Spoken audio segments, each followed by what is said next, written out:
What's up, guys? Welcome to the Cymatics Show. Today we have Mike Lisanti, and really excited about this because one of my favorite episodes is getting the managers rolling. So you want to give a little bit about who you manage and kind of some of the projects you've been involved with?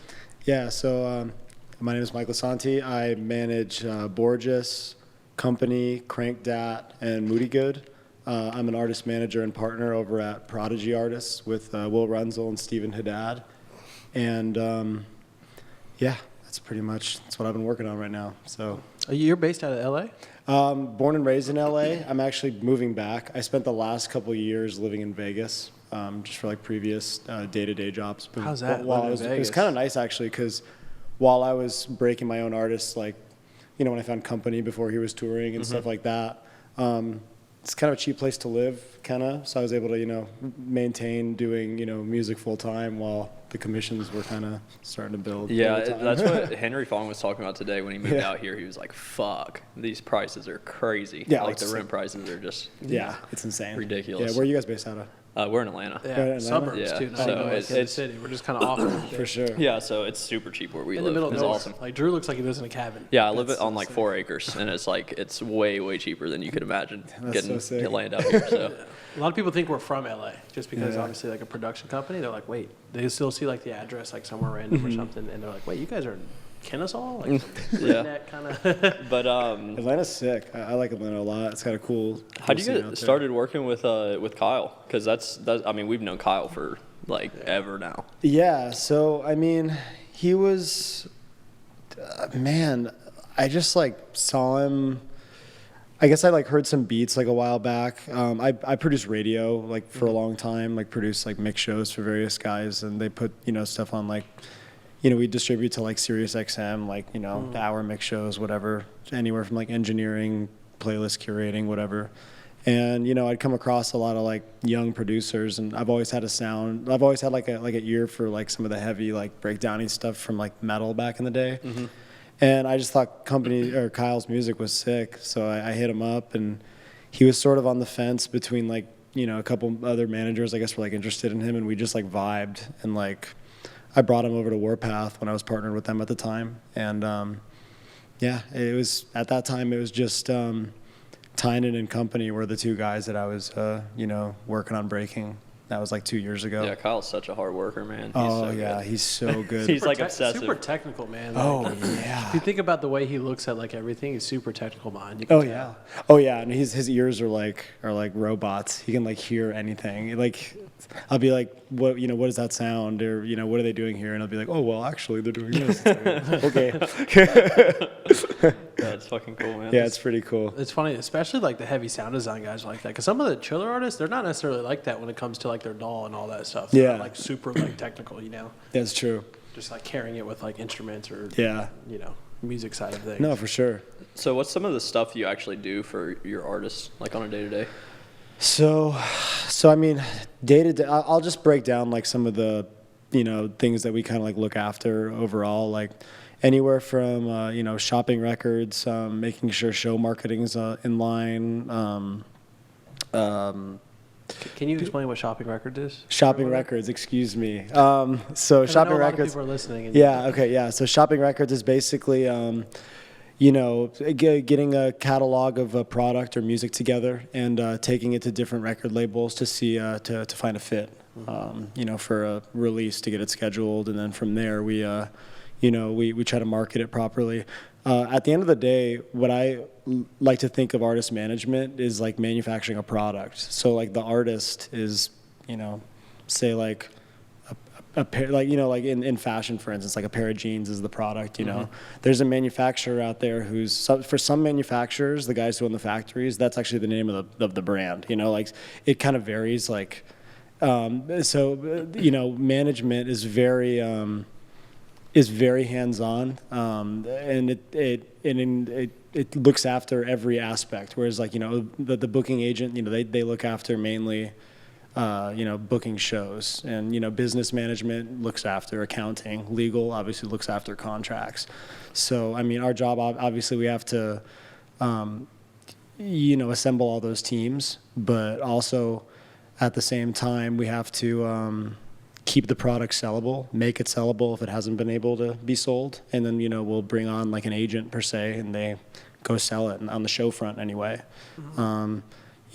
Part of keeping it sellable is selling other elements of the product, like getting records shopped, or getting press, all that kind of stuff. So Do you ever bump into problems like with artist egos? Because I know that it's weird with the manager. I've heard that from management before. Yeah, I've just heard like none of my guys actually. They're all really level-headed and cool. The only time you ever really like run into that on like a professional kind of standpoint, I think, is like when some artists don't want to be like under other artists on flyers and stuff like that. But a lot of time nowadays, I've heard of that. Yeah. shouldn't lose sleep over it. Yeah, right. But nothing like, I mean, with my guys, no, my squad's super level-headed. I really, they're all really cool. I've known Borges. Actually, just recently signed Borges with Steven and Will. We're like, sharing the commissions or whatever. And I was his tour manager in Day to Day in 2015. So it's like kind of random. Like it was full circle that like I ended up signing him. That like doesn't really happen. Yeah, that's cool, man. Yeah. So what are some stuff you're looking for in like a newer guy?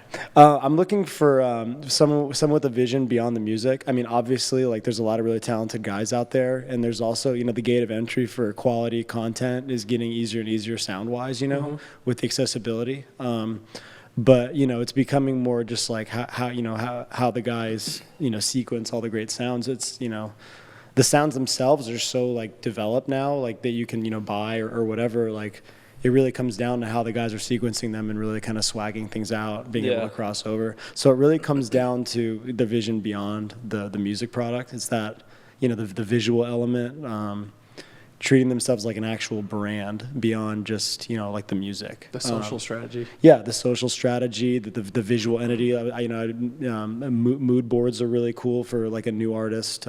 If they have describe what you mean by that. A mood board, yeah. So basically, you put a bunch of photos together, to kind of create like a vibe out of them, like a collective vibe. It's a really good way to actually communicate with graphic designers, visual artists, all that. You go, hey, we're looking for this for our one client. Here's the mood board, and then here's some ideas we have. So it's kind of like a reference playlist almost. Yeah, like exactly. Yeah, it's like that, but visual, and it comes in handy for branding a lot, because brand is, in reality, all brand is direction. So it's like, if an artist gets their, they think too hard about like brand, what's my brand? What's my brand? At the end of the day, it's really just what's your direction, and are you going to stick with it over time? And so like, as an artist, as a new one especially, beyond the music, it really comes down to, when you close your eyes, what is this artist? For instance, Moody Good, it's like you close your eyes, what is Moody Good? You know what I mean? Like you want to be able to just like, boom, Do you ever have situations where, like for example, something, let's say you have a vision for, an artist has a vision, right? Some random shit works. And do you ever just pivot and say, we should just keep doing this? Like this is fucking killing it. Pivoting's cool. Pivoting is always cool. I mean, there's also ways that you can stay on track within the pivot too. Because at the end of the day, like, from touring to releases to music, there's always a footprint left behind. Spotify, you can't just really like erase something unless you really, really go above and beyond to hit up distribution and all that. But it's there, where you've toured, it's there. The history's there. So, the art of, pivoting within itself while maintaining direction, it is an art too, So, yeah. I would never like a full 180 pivot. It's kind of like maybe you should try another alias. Yeah, sometimes I see people do that, and I'm like, is that the best idea to do? Yeah. Like we have a couple people that we know that you probably know too, that have just abandoned their project and been like, oh, I'm going to start this new brand, blah blah blah. And it's kind of like, in my opinion, scary. like chasing an opportunity rather than doubling down on what's working. Yeah. You know what I'm saying? Sometimes like I feel like it always seems like grass is always greener on the other side, when it's like reality is like double down. You know what I'm saying? Yeah, I mean, keeping it real in reality kind of can take you a long way. Like confidence in your message, your direction. As I've been saying, it'll speak volumes, you know? Like you look at like there was a lull in dubstep, like, you know, during the whole big room thing, and a lot of those guys who ended up maintaining the dubstep thing ended up, you know, becoming Excision. You know what I mean? Exactly, so it's like, exactly. you know, that's what happens when you kind of keep it real, you know? Instead of pandering to like whatever's. instead of like, you know, trying to get your records on spinning in 2012, you Yeah, know, like. I feel like you kind of get known for that too. There's like certain artists that come to mind that are known for like kind of just jumping from genre to genre, and I feel like their fan bases aren't as hardcore. No, yeah, It's like exactly, It's like a genuine jump. It's like chasing it down or something. Yeah, and the last thing you want to do is chase. Like, chasing losses or just trying to coming off like you're trying to keep up with something. It's already you're like losing authenticity. You know? Yeah, for sure. So yeah. So something I think would be really interesting to talk about is like phases of a music project, right? So like our fan base, for example, a lot of producers haven't made it yet. Maybe are pretty good at production, have great songs, but they think it's like I'm going to put out one song, that one song's going to blow up, and then I'm going to go straight to like touring. There's no like in between branding, marketing, finding a manager, doing any of this. It's just I'm going to put out this song that's going to blow up, and they literally think like that. So I want to talk a little bit about what's your experience from like what you think the phases of an artist are from like start to like. Yeah, no, I hear you. And, you know, I'll just start by, you know, kind of what you were saying about, you know, these guys just really relying on like one song before it's even like out yet to like just expect to be touring and all that. Like I'm a baseball player and I like to relate, you know, like kind of planning your product almost around like some baseball terms. Like, dude, me and Drew used to play baseball. Oh, killer. We Okay, met cool. each other 7th grade playing baseball. Nice, excellent. Yeah, same I still baseball play team. Sunday league, wood really? bat. Yeah. Oh, I didn't even know they have stuff like that. Just like, Yeah, adult league. Yeah, it's pretty sick. are they pitching fast? Yeah. There's something like I don't want to get hit by that ball again, though. I feel like you'd encounter like some high school like failure pitchers that are just out probably there, like, good. just beaming Some big beaming 6'6" dude. Dude, there's some like minor leaguers and like former minor leaguers who like still throw gas. It's like, Well, dude, the worst was like I forget what league it was, Ponte, Mustang, whatever the fuck it was at the time. But like, so I think I was like 12, 13. Yeah. But what happened was that the pitching mound didn't back up yet. You know what I'm talking about? Where it was like up closer. Yeah. And some of the kids were hitting puberty. So, like, dude, I have to check your birth certificate. Some you know, like- 6'1", like 14-year-old is throwing like 80, but it's 80 like this close, and it was faster than no matter like 100 going back my further. God. And that shit was the worst, man. That's crazy. I did not like batting. Like I was pretty good at it, but then I was like, dude, that ball's gonna fucking peg me, man. Oh yeah, straight up. I've got nailed a couple times for sure. Oh yeah, I always wear it. What position you wear? I play third Or base. play? Third base. Third base. Yeah. Fuck that. Hot corner. I don't enjoy it in softball if I ever play, but you know, in regular where like they're pitching hard, it's more challenging. You know, they don't always rope it down left. But, That's cool. You do something like that though. yeah, cool. So anyway, bringing it back to the music, you know what you were mentioning with the, you know, like the relying on one track or whatever before it even, you know, gets received per se by like the audience. I call it swinging for the fences. You know, like I'm not a big fan of really building a business around, you know, swinging for the fences per se. Like, you know, it's great if you have a hit, but you need to kind of prepare to be, you know, like having a high batting average. You know, so it's like if you're constantly putting out like solid music that people enjoy, and then you have like a smash as well, like that comes out on top of that, like you're fueling your business and you're building, you know, like a really loyal following on the way, you know, because, you know, with all the, you know, the playlisting and stuff, it's like you'll have one smash and then they're on to the next song, you know, you want to build your own world. Yeah, you got to be consistent for sure.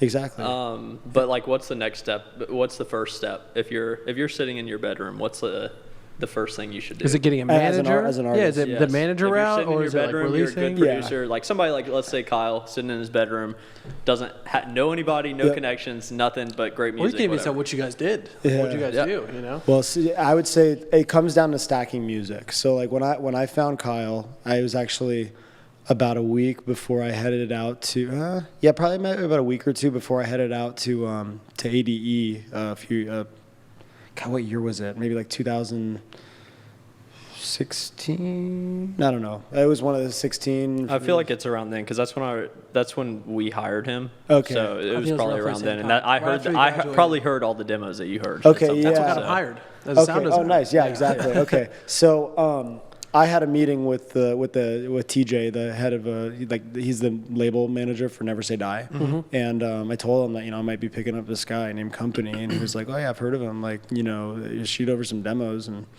I told Kyle, it's like, yo, I think Never Say Die might be kind of interested in you. Like, let's shoot over like what you're sitting on, and ended up working out. That was the Revolt EP. Oh, that's awesome. Yeah. So just stacking music. Stacking music is everything, because like you can get labels, more and more they're trying to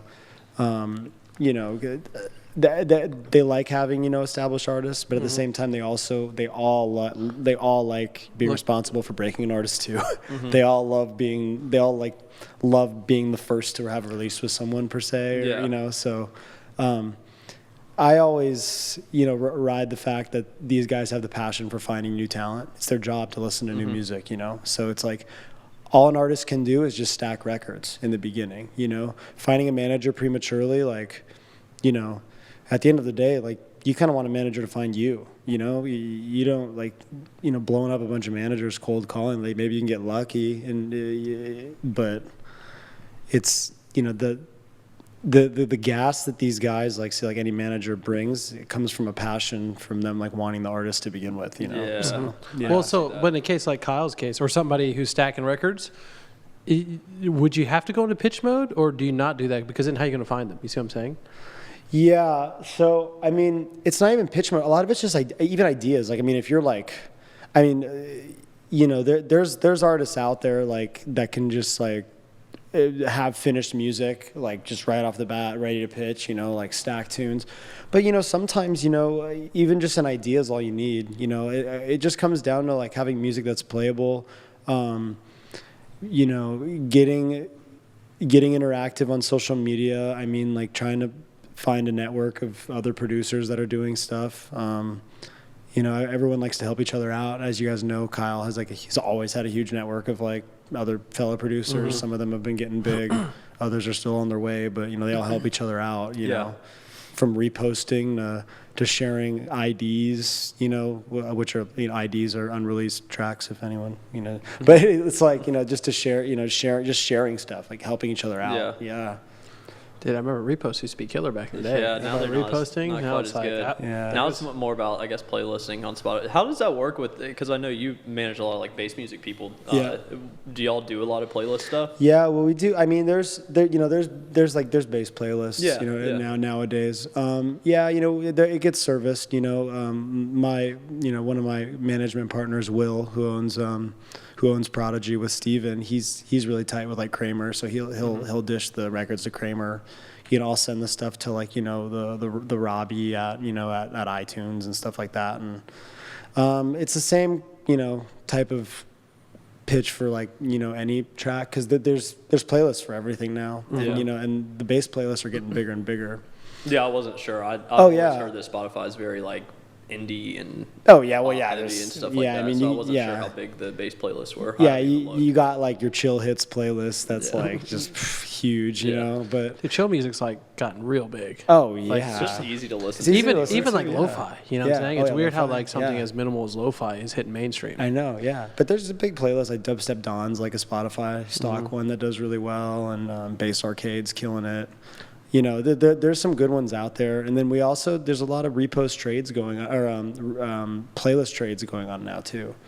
So these guys, they develop their playlists to have a bunch of followers, and then they trade with each other. I'll put your track in my playlist. I feel like that's the SoundCloud guys. That's the sound. Yeah, SoundCloud 2.0. And I do not blame them at all. I think it's great. Yeah, no, it's smart. Yeah, so. Some guys are more ahead of the curve on it than others. There's some artists out there that you would not expect that have huge playlists, and you're like, oh really? Okay. I'll trade with you. That's like one of our buddies. Well, he just kills it on Spotify, but his brand's not that big. But Spotify, he's like tiny, but he makes like $10,000 a month on Spotify. It's weird. That's so sick, but so small. It looks on the front. You look at it, it's like this guy's. Yeah, and everyone's got their own tactics. Yeah, that's cool. But everyone's got their own tactics. Some people are super tight with the third-party playlisters. Some people got the Kramers that do whatever they want, and then other people have like like repost trades playlist trades, on lock. There's so many different ways you can Strategies. approach Spotify these days. Yeah. What would you say out of all your artists has been like the most successful record that popped off and like went viral Well, I mean, or shocked you? You know what I'm saying in terms of like success. this was before I signed him, but I would probably have to say Borges Tsunami was probably a pretty that big was a one. monster. But I didn't. He wasn't my client at that time, but that was a pretty big one. Yeah, that was a huge song. Yeah. I would say as of recent from who when I was working on, I'd say, I feel like, Company's Rapture did really well. Yeah. It's almost at 1 million on Spotify for dubstep, which is really good. He had a moment during, when he put out the Millennium remix. Mm-hmm. But yeah, I would have to say the most viral of anyone that's in my clients had to have been pre-me. That's viral, yeah. Have you played with? Oh, go ahead. Go ahead. Well, have you played with TikTok yet? Just curious. Ever thought about it? So yes and no. So there's some Asia strategy with TikTok. We do like third party, like promo out in like Asia with that kind of stuff. But me firsthand, no. Not yet, but I hear it's we've crazy. heard some good stuff Just with it. Like hearing a lot of buddies, different stuff from a lot of different people about starting to want to play it, and some people having some real success with like randomly, Yeah. like one of their songs will have like 12 million videos made to it. So like Videos 12 million made. individual it. people. So each like, of those might have 3,000, 5,000, Isn't that 100,000. We were talking to views. Booty Vogue, Sanholo's manager. Yeah. One of his smaller artists had a random Side song. project. It was a side project, It was too, like of an that old artist. song that just randomly got picked up on TikTok, and it got 12 million videos made to it out of nowhere. And it's like And they ended up selling the got- record to yeah. some label. But and yeah. made Yeah, some I good money bet. on it. So, That's insane. It's pretty nuts. I mean, Old Town Road, he made that song, and he was like studying like different shit going off on there, and he went off on TikTok. He like made that song, like he talked about it. He like made that song strategically to get it on TikTok Yeah. in the right way. That's It's so crazy. Like listen to him talk about it, like how he did it. He's a smart kid.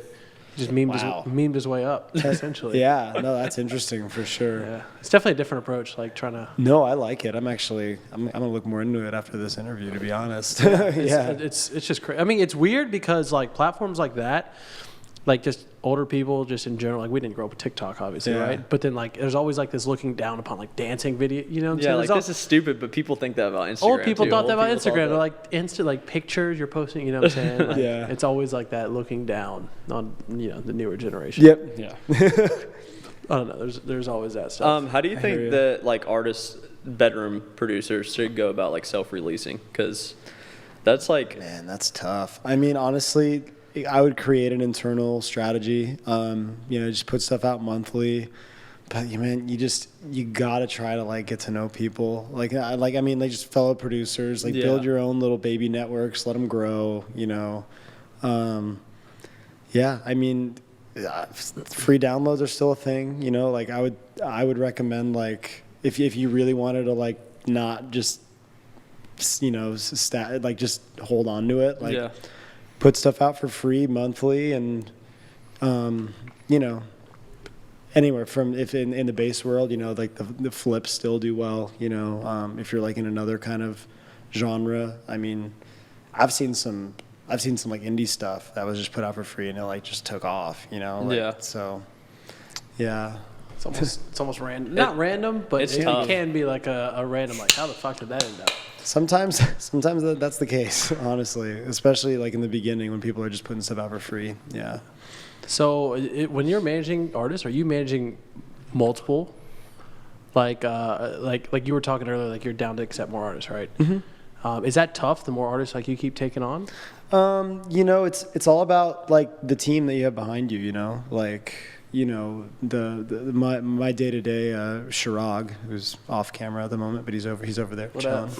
He's he's made it possible for me to even handle all the guys that I have now with Steven and Will. It's cool. Yeah. So it's like 100%. it's all about like exponential like growth in a sense. It's like the more artists there are, if it gets too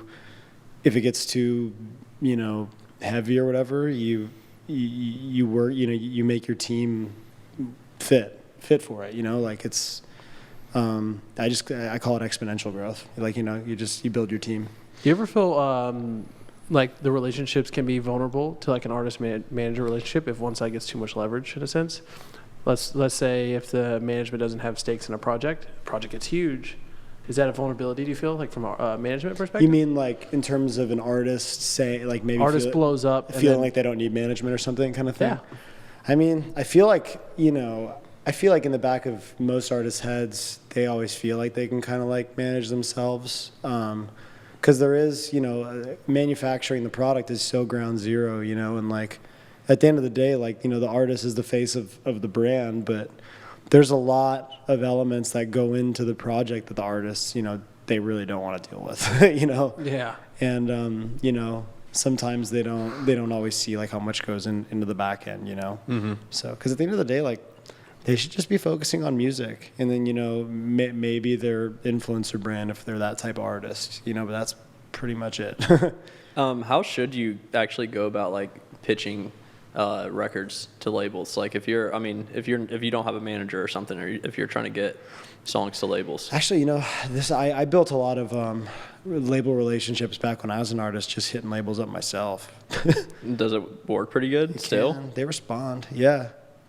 You'd be surprised. Probably I think you gotta have good music at the end of the day. You gotta have good music. I mean, I'm not like telling people to like go like spam labels. I would definitely like. Yeah, check out my SoundCloud. Yeah. You gotta go about it the right way too. Check out my mixtape.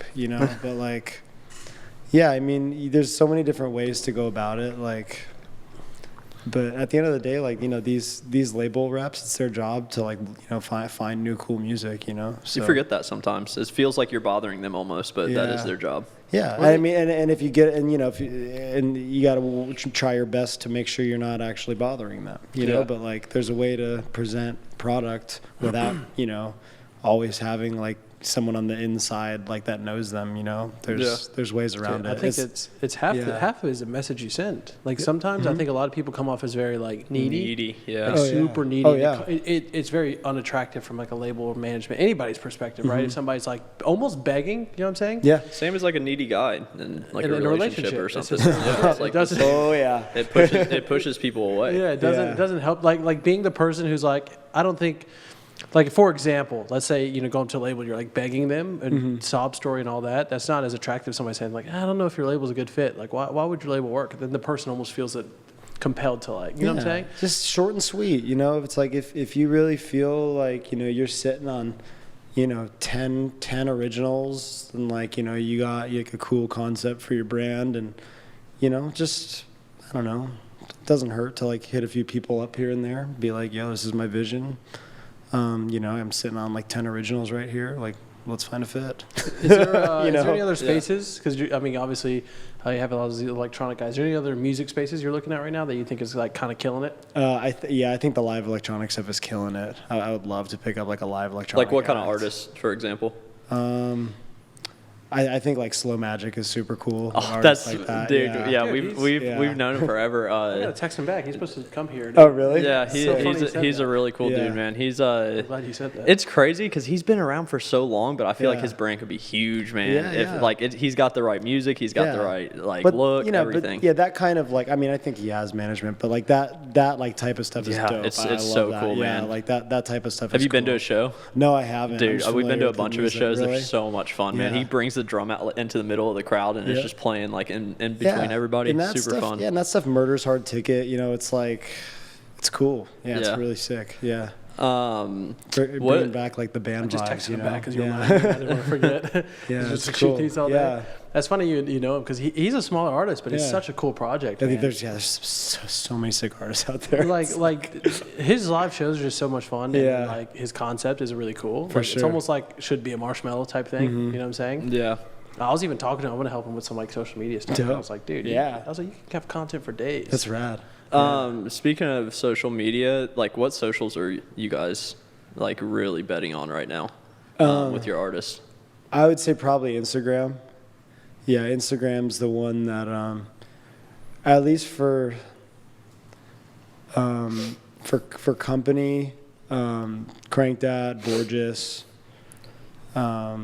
I would say that those are the Instagram's probably the bigger one. The reach is just so fucking good right now. Yeah, it's good. Like Stories. Yeah, it's a combination of like manufactured content and non-manufactured content. You know, you get your gallery posts up, you get your funny stories up. You know, it's like, you know, we're cross promoting like, you know, shows in it. We're, you know, promoting music with it, lifestyle. You know, friendships they have with other artists. Yeah. I mean, it's like. It's just such a simple tool too. Yeah, I know. Yeah, it's great. So I mean, that's kind of what we're, you know, at the moment, kind of like, you know, I mean, I don't know. For guys like Borges, there's a bunch of other, you know, like he's, you know, pushing his YouTube, you know.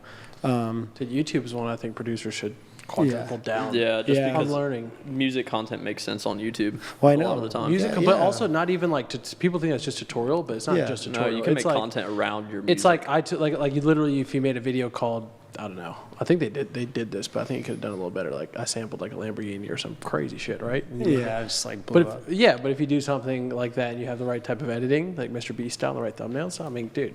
Oh yeah, no. Slam those algorithms, you know. Yeah, no, I want to get a YouTube going for company. I mean, there's so many different like. He talked about it yesterday. I think he made a post about it. He made a post. Yeah, I've been telling him for like ever. Like, I think it was him coming here because we were talking on content. We were like, dude, you'd be so good at YouTube, man. Because he used to make videos for us too, like that was part for of his forever. Yeah, He's so the good at it. tutorials. There's so much. You know, he's also like a really good skater. I'm like, dude, like you could also like do dope skate tricks, lifestyle. Yeah, like skate tricks. Dude, he should do like tutorials. vlogs, like yeah, like anything. day in the life stuff. These multiple skills now play such a big role in social media because it's cool now. People just want to be entertained on social media. Dude, Henry Fong was talking about like doing he does a ton of surf stuff. Yeah. Like he's about to start, I think, doing jujitsu content on his Instagram. Yeah, be like a lifestyle dude, you know? Like, dude, why I shuffle not? Sometimes when you fucking See, there you go. Really bust a shuffle, and I just did it when I was a fucking teenager. That's sick. And people fucking love it. Yeah, it's cool. Yeah, it's sick.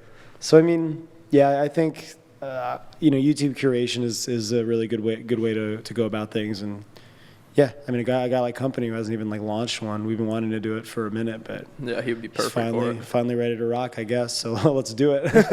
Have you had a lot of success with like the YouTube channels, like the big channels?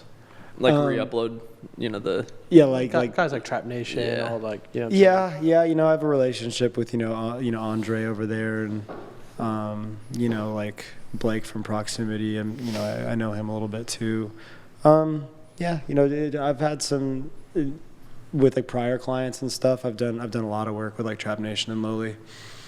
Yeah. Yeah, I feel like I don't know. They're so good reach for newer artists if you can just sneak in there. You know what I'm saying? Like, why not take the free 400K or whatever? Dude, you can meet those guys just on fucking Facebook. They're all on Facebook. We just had them all on our friends list. Yeah. You just gotta add them and then honestly just make statuses and not seem like a fucking douchebag. And a lot of they'll times see your statuses. They'll start clicking on your music naturally a lot of the time. Yeah, people reach out to me and stuff about stuff. Also, like when you reach out, not ask for anything. Yeah. Yo, you know what's best is giving them a compliment. Yo, I saw you did X. That's awesome. Or yeah. Oh yeah. No, help. not making it about yourself is always good. That's why this show's fucking amazing. Yeah. You know what I'm saying? Like, you know how many people are like pumped that they get to be the spotlight, you know what I'm saying, in the feature? It's like sweet. It's pretty cool. Yeah, I'm grateful you guys had me come. Oh, for sure, man. It's awesome. Like I feel like this one has been really cool because it's a completely different perspective. Kind of pecking at your brain a little bit because they're trying to get certain things. Yeah. We just know our audience are like, for sure. What the fuck do we do? Yeah, no, I know it's never easy, but at the end of the day, like what I was saying in the beginning, you just keep it real. You know, be true to yourself. Like nothing happens like overnight. You know, like. A lot of people don't understand that. Yeah, you just got to focus on the growth. You know, like you look at yourself one year and then you look at yourself the year before and look at how much you know, how much better your music sounds, how much better your kicks are punching, or you know how much better anything. You know, from you know your music to your health, your fitness. You know, I'm super into like fitness, like stuff like that. You know, there's so many different ways to excel. You know, in life. You know, mental health, physical health, your music, your product. Find ways to track the growth, you know, because if it's just out and if you're always thinking about it just in front of you all the time, like if then things aren't like happening right off the bat, it can get discouraging if you don't like look at ways in a half full type of you know headspace, you know, to really focus on you know where you've grown and how much you've grown. So and as long as you're focus, even if it's just like a little bit above the straight line going up. You're still going up. That yeah, and that happens for a adds up. long time. It does add The up. hockey stick. You know, Yep. see the hockey stick growth. It goes. Yep, exactly. Yeah. You just gotta wait until that. A lot of the time, people quit. I feel like right before they actually are about to do Seconds something. before. Oh yeah, Like, straight up. right before the finish line. That's true. Yeah. And the other thing too is that there is no finish line. You know, you Yeah, gotta that's always so keep true. going. There's some of the most successful or busiest people I know in any industry.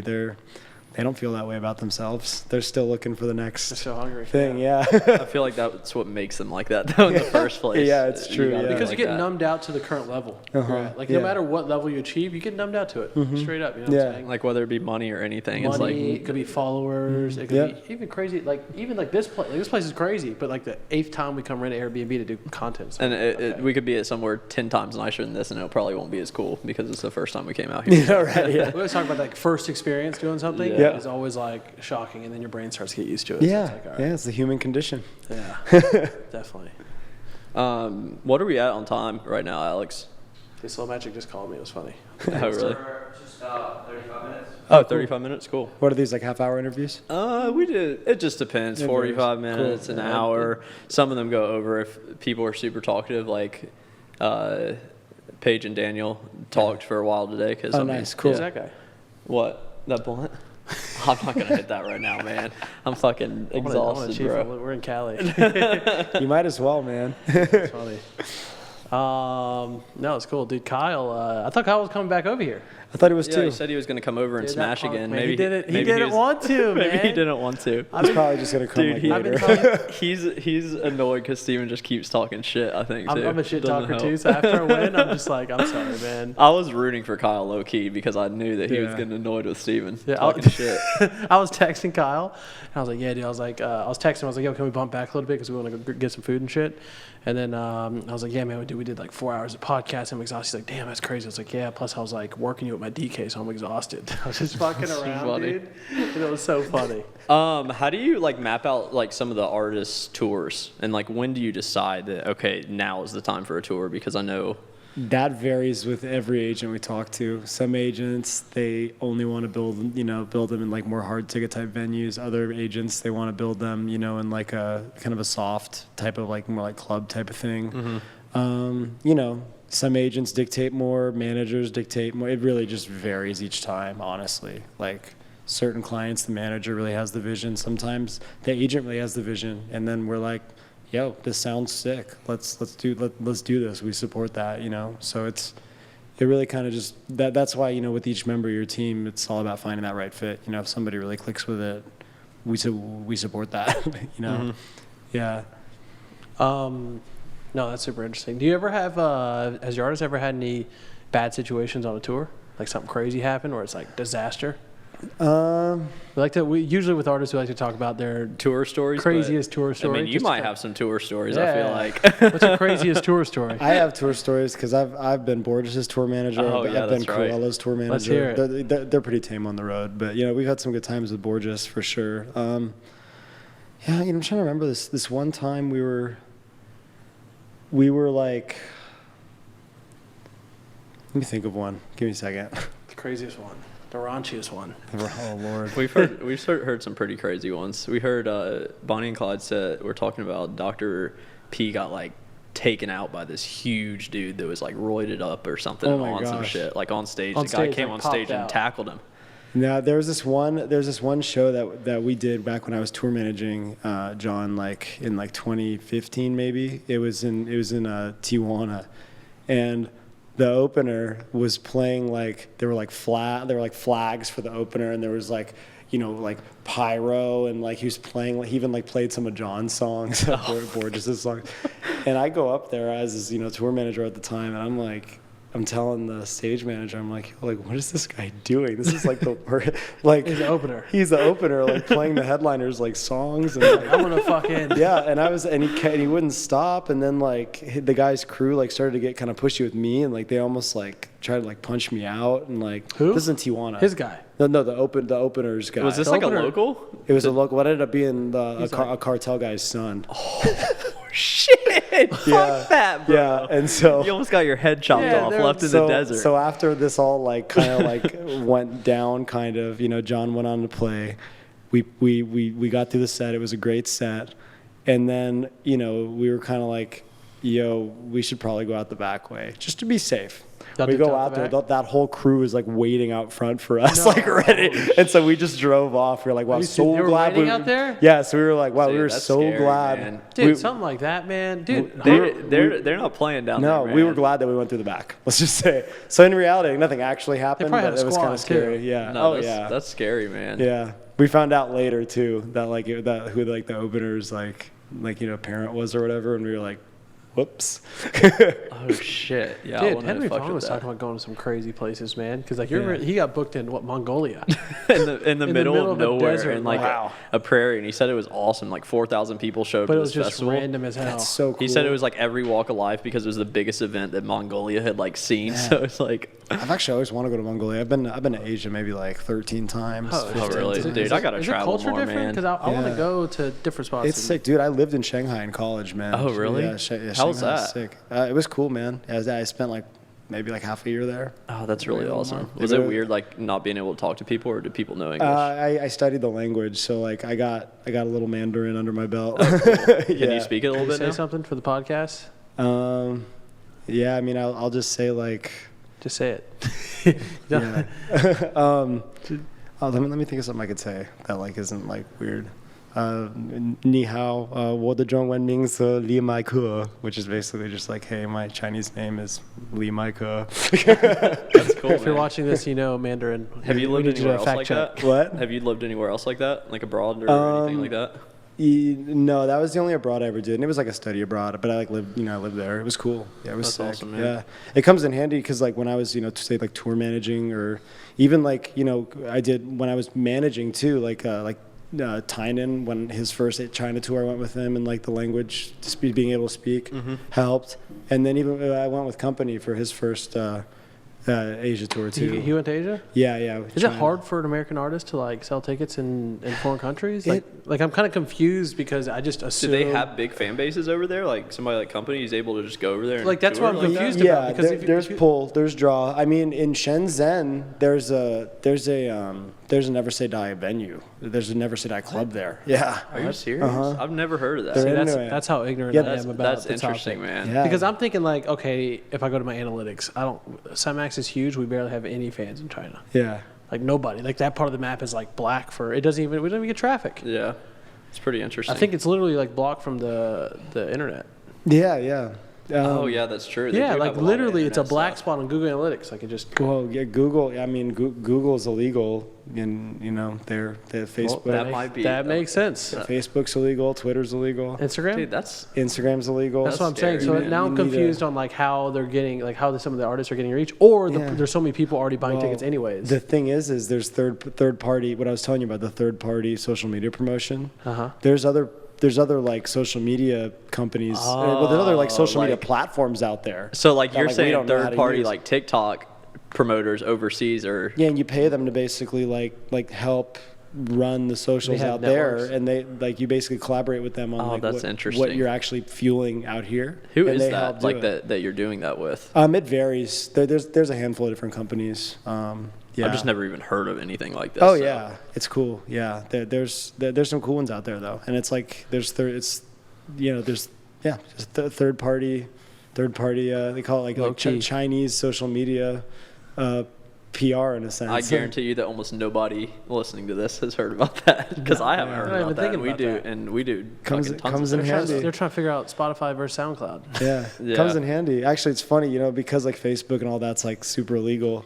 The company's song Firewall, you guys know that one that was on his that was the first track off his Metropolis EP. Yeah. Well, we came up with the name Firewall together, because like in China they call it like if you're like able to use Facebook, there's like a proxy thing to so you can they call it climbing the Great Firewall. Dude, I want to fucking mess with that in China. Yeah. It's Shows up, scary so over like there, you're bro. Googling Oh, the yeah. wrong thing, or you're searching the wrong thing. Yeah. Someone's coming. I for heard you. about a story of an Australian DJ. This was in Thailand, but he got locked up for like possession of MDMA or something, and he got the death penalty. Oh, I bet. He was 23 or something.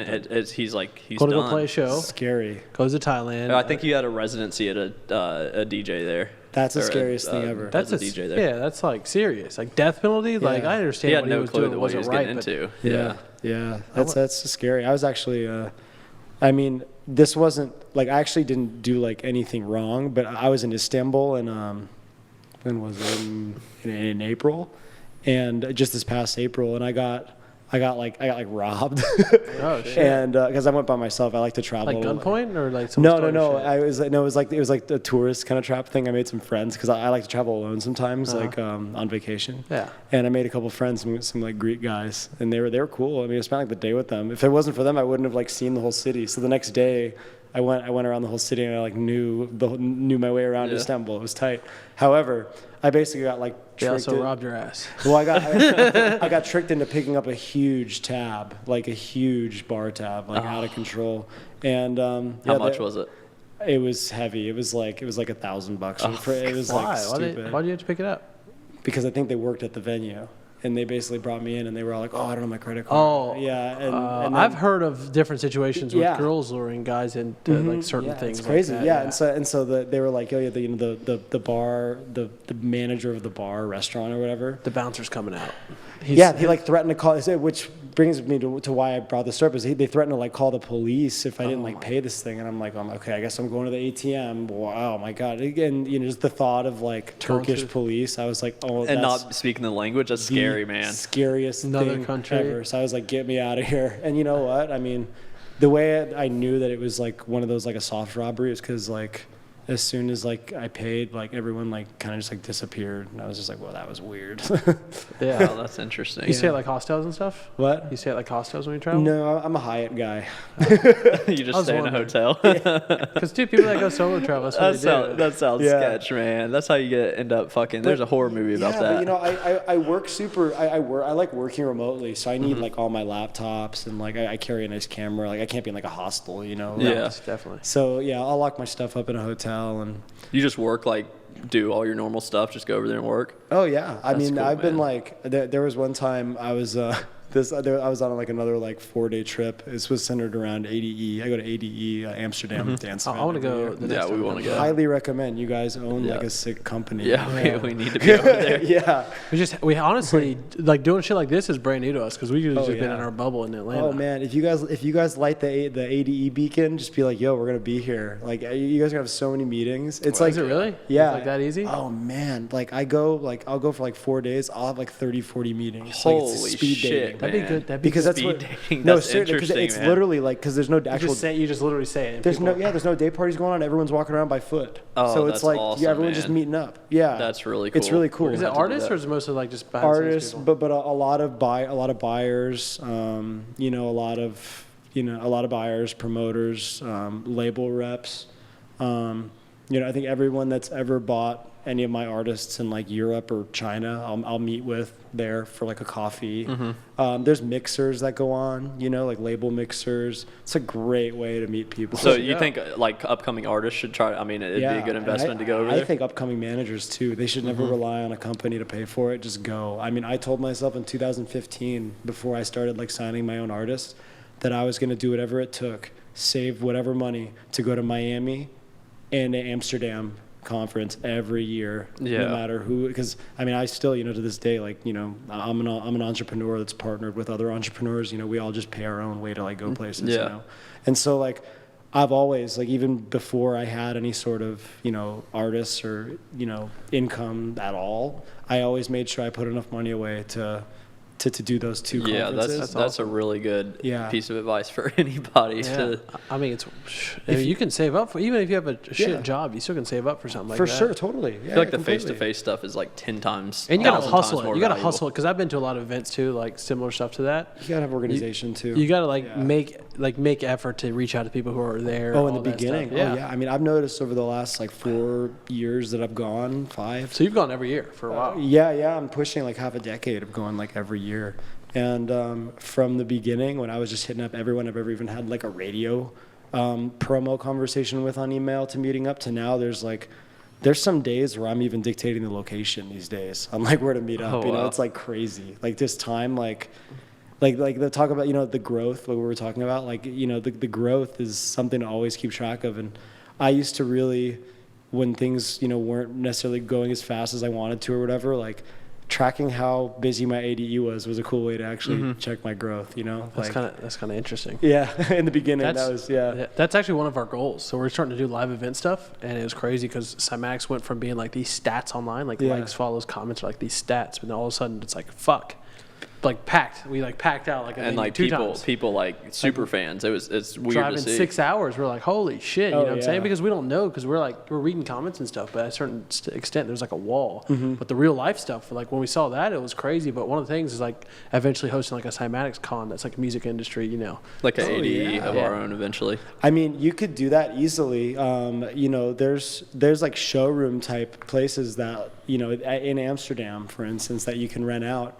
It's like your meeting room. You Yeah. can set something up like this in here, and you can have meetings with, you know, potential Yeah. like sound designers you want to hire. We'll probably get or, people like, podcast set up sponsors. right Yeah, next to for the sure. station. Yeah, You know Dude, what I I'm feel saying? like I feel like the move is doing something out here. Honestly, what do you think about like artists living out here? Because like we've been asking everybody, like, because we're out here right now in LA. If I was, you know, I mean, I got my start in LA, you know, before I moved Yeah. to Vegas for a couple of years. I'm obviously moving back to LA, but you know, like what I was saying about how important it is, you know, like to build any sort of collective or make friends and to help each other out. Like LA is a good place to start especially if you want to like be making beats and stuff, you know. There's, you know, like Hollywood, downtown LA, like there's so many amazing creatives out there. And you know, on the way up there are people that do want to help, you know. You'll hear, you know, that like, you know, the music industry, like people, you know, they screw people over, whatever, but like most of the time people are helping each other out. Yeah, You know, I mean that's what I yeah. noticed too. It's pretty rare that Yeah. you bump into somebody. We were Everybody's talking to been Henry cool. Fong about that. That's Everybody's what I'm been saying. cool. You know, Get you out always here. hear like, oh yeah, like who, like showbiz, you know, but it's like, no, it's not really like that. You don't get you very know? far Yeah. because everybody knows you're a fucking dick. Yeah, They exactly. don't wanna No. talk to you. They're It's like, all trust. It's like, I mean, you know, it's how it is. It's literally just a bunch of entrepreneurs trying to work. You know, Yeah. there's no unions. There's no like, you know, guilds. Like it's just, you guys are entrepreneurs. I'm entrepreneurs. You guys partner with people. I partner with people. Like, it's just literally just a bunch of people like owning their own stuff, like partnering up with other people that own their own Yeah. stuff to Yeah. create their own stuff. You know, Yeah. it's like, You know, it's something Yeah. that I think a lot of like, I guess people who haven't like made it yet, whatever in the industry, Yeah. they like put certain people on a pedestal, an Oh, yeah. artist, Uh-huh. a management, a company, a brand label, Yeah. a channel.